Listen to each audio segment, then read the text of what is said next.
US Iran deal के बाद भी भीषण लेबनान हमले जारी हैं। इस वक्त की बड़ी खबर आ रही है दक्षिण लेबनान से। दक्षिण लेबनान में इजराइल ने एयर स्ट्राइक की है। लेबनान के अल फौका में फाइटर जेट से बमबारी की गई है।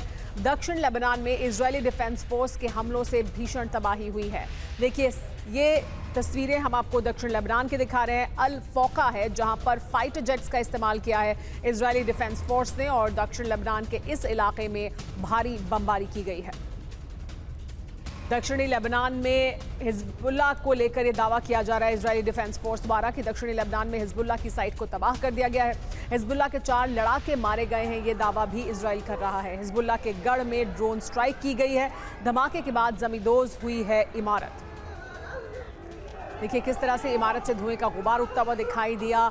बताया जा रहा है कि यहाँ पर हिजबुल्लाह के 4 कमांडर मारे गए हैं। ये इजरायली डिफेंस फोर्स द्वारा किया गया बड़ा हमला था जिसमें ड्रोन का इस्तेमाल किया गया और इस तरह से इमारत को तबाह किया गया। लेबनान के मायफादौन में 24 घंटे में 3 बार हमले हुए हैं। पहले इजरायली डिफेंस फोर्स की बमबारी से एक गाड़ी ध्वस्त हुई है। रेस्क्यू ऑपरेशन के दौरान एक बार फिर बमबारी हुई है। आईडीएफ के हमलों में कई लोगों की मौत हुई है, ये जानकारी मिल रही है। इजरायली डिफेंस फोर्स के हमलों से मायफादौन में कोहराम मचा है।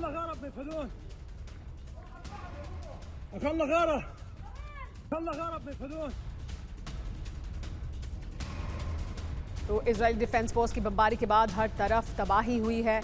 मायफादौन में हमले के बाद बिखरा दिखा है मलबा। रिहायशी इलाके में कई घर इसकी वजह से तबाह हो गए हैं। पूरे इलाके में दहशत का माहौल है। ये 3 तस्वीरें हम आपको दिखा रहे हैं किस तरह से दक्षिण लेबनान में फाइटर जेट्स का इस्तेमाल किया गया, एयर स्ट्राइक की गई।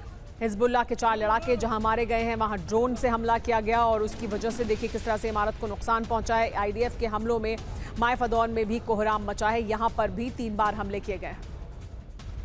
तो दक्षिण लेबनान में बमबारी का एक और वीडियो अब सामने आ चुका है। हिजबुल्लाह के ठिकानों पर इजरायली डिफेंस फोर्स का एक्शन देखने को मिला है। हिजबुल्लाह से जुड़ी इमारत तबाह हो गई है। भीषण विस्फोट से ध्वस्त हुई है ये बिल्डिंग। बंकर बस्टर बॉम्ब से मलबा बन गई है इमारत।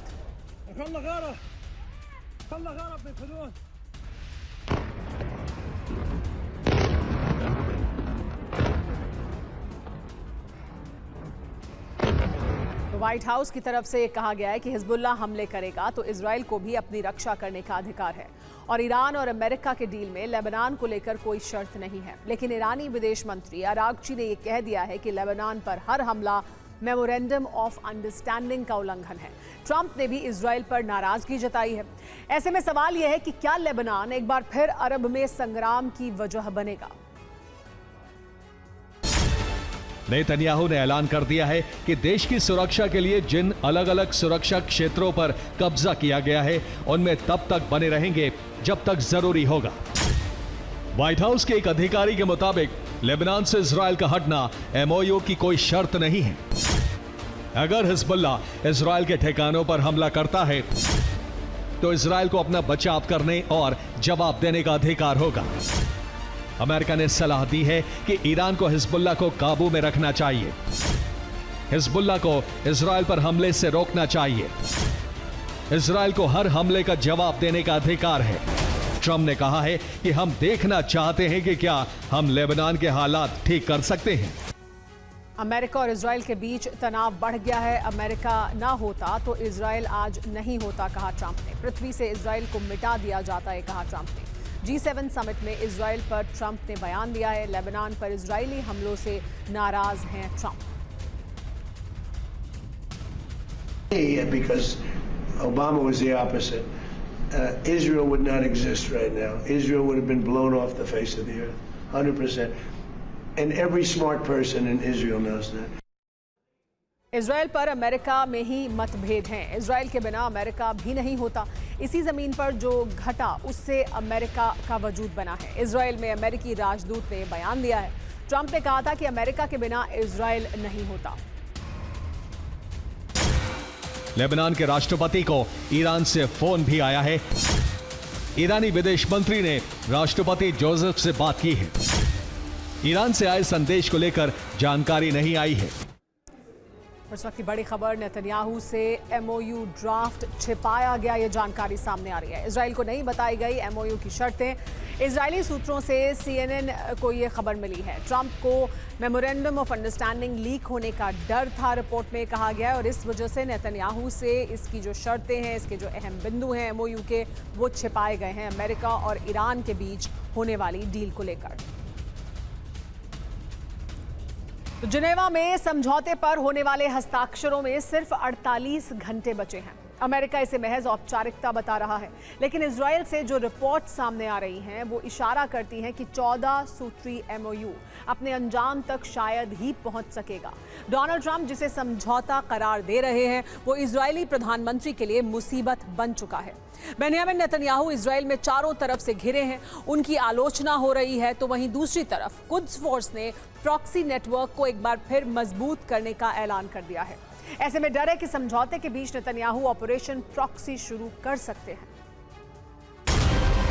America has no permanent friends or enemies, only interests. America का कोई स्थायी दोस्त या दुश्मन नहीं होता, केवल उसके हित होते हैं। हेनरी किसिंजर, पूर्व विदेश मंत्री, अमेरिका। एक और बड़ी खबर यह आ रही है कि ट्रंप ने बेरूत पर हमलों की निंदा की है। ट्रंप ने नेतन्याहू को चेतावनी भी दी है। ये कहा है कि सीरिया और हिजबुल्लाह को संभाल लेगा, सीरिया हिजबुल्लाह को संभाल लेगा, इसमें नेतन्याहू को या इजराइल को दखल देने की जरूरत नहीं है। ट्रंप ने सीरिया के राष्ट्रपति की भी तारीफ की है। नेतन्याहू के वकीलों ने अदालत से अनुरोध किया था कि अगले दिन होने वाली सुनवाई के समय को करीब 3 घंटे कम कर दिया जाए और कोर्ट की कार्यवाही दोपहर 1 बजे ही समाप्त कर दी जाए। उन्होंने दलील दी कि उन्हें सरकार की एक बेहद जरूरी बैठक में शामिल होना है। जजों ने इस अनुरोध को सिरे से खारिज कर दिया।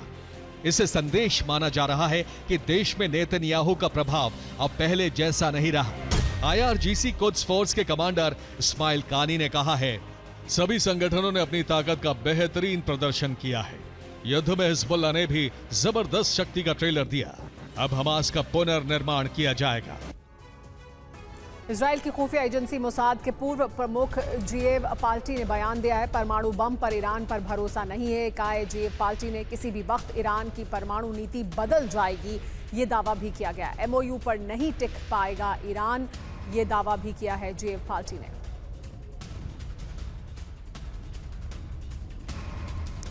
तो इजराइल को ईरान से डर है। पूर्व मोसाद चीफ ने क्या कहा है जान लीजिए, और ये किस तरह के डर को दर्शाता है। ईरान का नया नेतृत्व परमाणु नीति बदल सकता है। समझौते के विपरीत परमाणु नीति में बदलाव संभव है। परमाणु बम पर ईरान पर भरोसा नहीं किया जा सकता है। एमओयू पर नहीं टिक पाएगा ईरान। डील के बाद भी ईरान से परमाणु खतरा समाप्त नहीं होगा इजराइल के लिए। इजराइल को ईरान से दीर्घकालिक खतरा है। डील से ईरानी मिसाइल कार्यक्रम को बाहर रखना गलत होगा।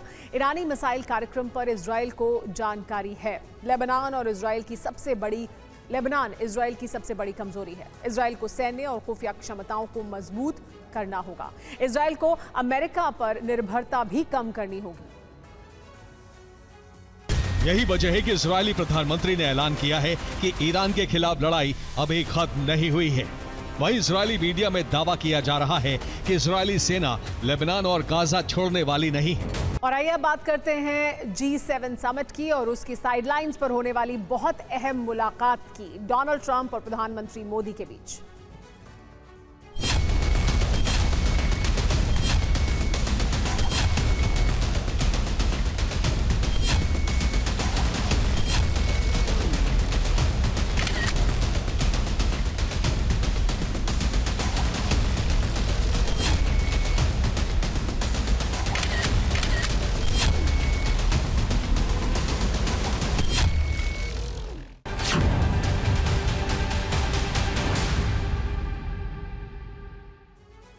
फ्रांस के एवियन में G7 की बैठक चल रही है। इस बैठक में दुनिया की 7 महाशक्तियां शामिल हैं। प्रधानमंत्री मोदी समेत कुछ और देशों के राष्ट्राध्यक्ष विशेष तौर पर आमंत्रित सदस्य के तौर पर यहां पहुंचे हैं। कल बैठकों और फोटो सेशन के कई दौर चले और जियोपॉलिटिकल मुद्दों पर एक साझा बयान भी जारी किया गया।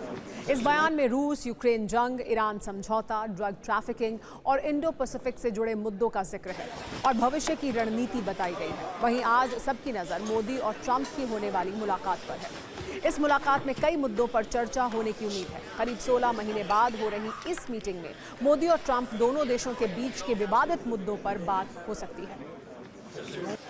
ये मोदी और राष्ट्रपति ट्रंप की आज अहम मुलाकात होनी है। शाम 6:15 पर यह द्विपक्षीय बैठक होगी। करीब 16 महीने के बाद दोनों नेताओं की ये मुलाकात हो रही है।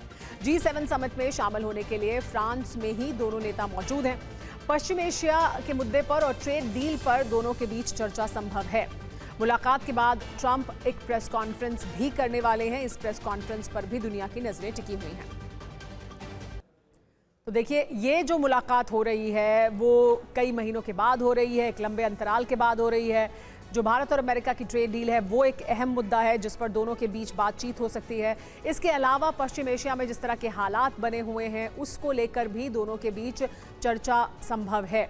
यानी ईरान और इजराइल के बीच जो और अमेरिका के बीच जो युद्ध चल रहा था और उसको लेकर अब जो समझौता होने वाला है उसको लेकर भी चर्चा संभव है प्रधानमंत्री मोदी और डोनाल्ड ट्रंप के बीच।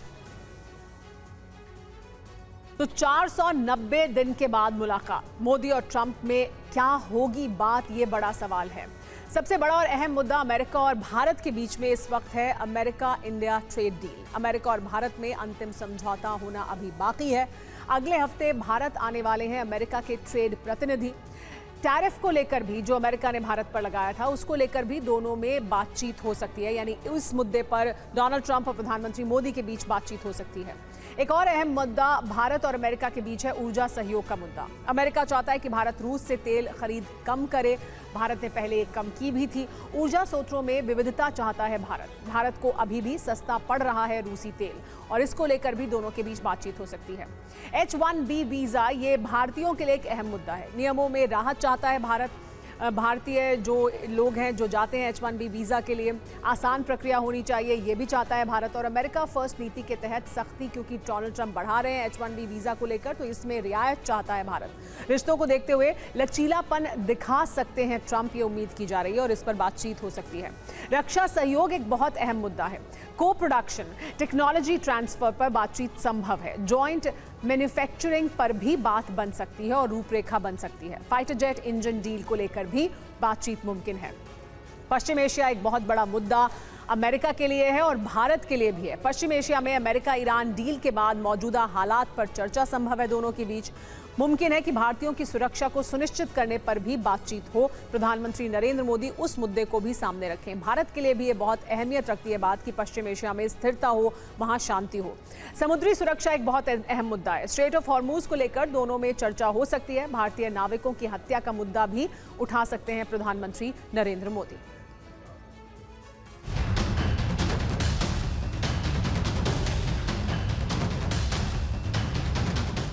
G7 के मंच पर अमेरिकी राष्ट्रपति डोनाल्ड ट्रंप और प्रधानमंत्री नरेंद्र मोदी की छोटी सी मुलाकात और बातचीत हो चुकी। ग्रुप फोटो के बाद सभी नेता कॉन्फ्रेंस हॉल में आए और यहीं पर मोदी और ट्रंप की मुलाकात हुई। पीएम मोदी को देखते ही डोनाल्ड ट्रंप कुर्सी से उठे और प्रधानमंत्री मोदी से बहुत ही गर्मजोशी से मिले। इस दौरान दोनों नेताओं ने एक दूसरे से बात भी की।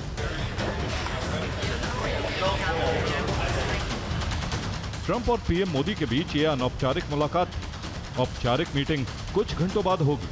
वो मीटिंग जो G7 की सबसे बड़ी मीटिंग मानी जा रही। इस बैठक पर पूरी दुनिया की नजर। ईरान से लेकर इजराइल, रूस से लेकर यूक्रेन तक की निगाहें इस पर टिकी हुई। ट्रंप के साथ मुलाकात में प्रधानमंत्री नरेंद्र मोदी न सिर्फ भारत और अमेरिका से जुड़े मुद्दों पर बातचीत करेंगे, बल्कि दुनिया की बड़ी समस्याओं पर भी चिंतन, मनन और मंथन करेंगे। एक तरफ भारत और अमेरिका के संबंधों को मजबूती देने पर जोर रहेगा, तो दूसरी तरफ दुनिया में शांति स्थापित करने का प्रयास होगा। पीएम मोदी और अमेरिकी राष्ट्रपति डोनाल्ड ट्रंप की बातचीत का मुख्य एजेंडा पश्चिमी एशिया में युद्ध के बाद जारी तनाव, स्ट्रेट ऑफ हॉर्मुज और उसके बंद होने से ग्लोबल ऊर्जा संकट होंगे। माना जा रहा है कि पीएम मोदी और ट्रंप बातचीत के जरिए पश्चिम एशिया में शांति स्थापित करने पर जोर देंगे।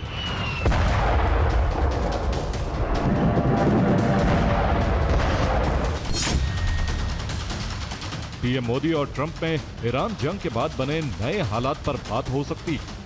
पीएम मोदी समझौते के जरिए पश्चिम एशिया में शांति स्थापित करने की अपील कर सकते हैं। स्ट्रेट ऑफ हॉर्मुज को जल्द से जल्द खोलने की बात हो सकती। ईरान जंग की वजह से दुनिया में जो ऊर्जा संकट गहराया है उसे खत्म करने पर जोर होगा। ग्लोबल सप्लाई चेन को बहाल करने पर भी बात होगी। रूस यूक्रेन में समझौता करवाकर शांति स्थापित करने को लेकर भी बातचीत हो सकती। पीएम मोदी दुनिया की तमाम समस्याओं पर ट्रंप को अपनी राय तो देंगे ही, लेकिन इसके साथ ही भारत और अमेरिका के रिश्तों को और मजबूती भी देने का प्रयास करेंगे।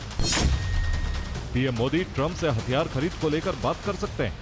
तकनीक ट्रांसफर की भी मांग हो सकती है। फाइटर जेट इंजन डील को लेकर भी बातचीत संभव है। व्यापार, ट्रैफिक और आर्टिफिशियल इंटेलिजेंस को लेकर भी दोनों नेता चर्चा कर सकते हैं। मतलब ये कि पीएम मोदी G7 में शामिल होकर G7 के तहत अमेरिकी राष्ट्रपति से मिलकर एक साथ दो काम कर रहे हैं। पहला, देश को मजबूत करने की कोशिश, और दूसरा, दुनिया को बुद्ध का संदेश देने का प्रयास, ताकि जंग लड़ रहे देश युद्ध की राह छोड़कर शांति के मार्ग पर चले। G7 का एजेंडा भी यही। युद्ध के बाद पश्चिम एशिया में संकटों का समाधान करना, यूक्रेन और यूरोप में शांति स्थापित करना, अंतर्राष्ट्रीय एकजुटता को मजबूत करना, सभी के फायदे के लिए संतुलित, साझा और टिकाऊ आर्थिक विकास को फिर से शुरू करना, आर्टिफिशियल इंटेलिजेंस में नए अवसर और खतरों को पहचानना। G7 का यही वो एजेंडा है जो दुनिया को नया रूप और आकार दे सकता है। Bureau report, TV9 Bharatvarsh. Iran युद्ध तो रुक चुका है, लेकिन यूक्रेन युद्ध की आग अब भी भड़क रही है। सवाल यही है कि क्या अब ईरान के बाद ट्रंप दुनिया के दूसरे देशों के साथ मिलकर यूक्रेन में शांति स्थापित करेंगे? क्या यूक्रेन युद्ध विराम का खाका G7 के इसी मंच पर तैयार किया जाएगा? सवाल यह भी है कि G7 समिट में जब ट्रंप यूक्रेन के राष्ट्रपति जेलेंस्की से मिले तो उन्हें क्या भरोसा दिया? जिस तरह पीएम मोदी को G7 शिखर सम्मेलन में विशेष तौर पर आमंत्रित किया गया है, उसी तरह यूक्रेन के राष्ट्रपति व्लादिमीर जेलेंस्की को भी बुलाया गया है। जेलेंस्की ने अमेरिकी राष्ट्रपति डोनाल्ड ट्रंप से मुलाकात और बात की। जेलेंस्की ने न सिर्फ ट्रंप को युद्ध की मौजूदा स्थिति की जानकारी दी, बल्कि ये भी बताया कि रूस यूक्रेन पर जबरदस्त हमले की तैयारी कर रहा है।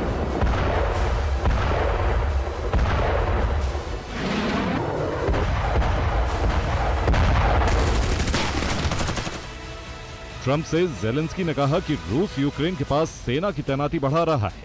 रूसी सेना यूक्रेन पर बहुत बड़ा हमला करने जा रही है। रूस नागरिकों से जुड़े ठिकानों को तबाह करना चाहता है। जेलेंस्की ने यह भी कहा कि अगर रूस को नहीं रोका गया तो वो यूरोप के दूसरे देशों पर भी हमला करेगा।